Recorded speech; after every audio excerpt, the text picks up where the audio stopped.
Саламатсыңдар ма? Міне бүгінгі біздің тақырыбымыз фигураны толықтыру керек. Бізге мынандай шеңбер беріледі.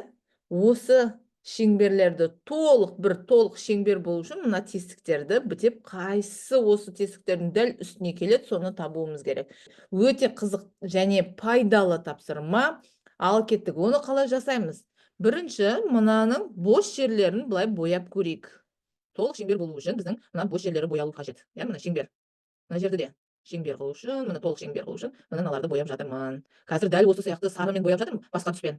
Қазір келесі мына нұсқалардың ішінен осы дәл сары сияқты болып тұрғанды табуымыз қажет. Мына үшбұрыштар шамалы кішкентайлау екен астындағы. Үстіндегі екі үшбұрыш үлкен екен. Сонда дәл осы сияқты боялған мынау емес. Мынау емес, өйткені мыналары үлкен болып боялмаған. Мынау да емес точно. Мынаған ұқсайды ма? Неше жерден бізден? 5 жерден ба? Міне 1, 2, 3, 4, 5. Орташа міне 5 жерден боялған. Жоғарыдан міне 2-і боялған, төменгіден 3-і боялған. Сонда осы бөлікті әкеліп мынаның үстіне қоятын болсақ, бізде толық шеңбер шығады. Енді келесі тапсырмамыз бізде шаршы шығару керек. Толық шаршы шығару үшін міне мен былай істеп қояйын.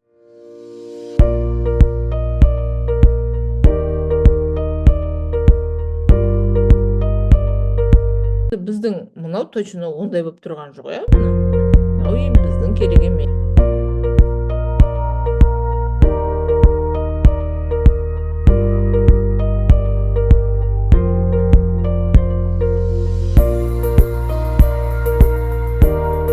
Келесі тапсырма бізде тағы да шеңбер екен.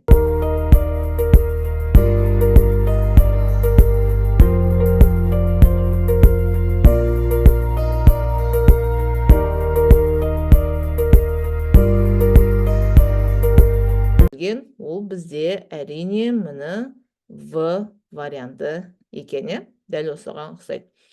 Енді бізде тағы да 4-ші мысалды да көрейік. Бұл жерде бізде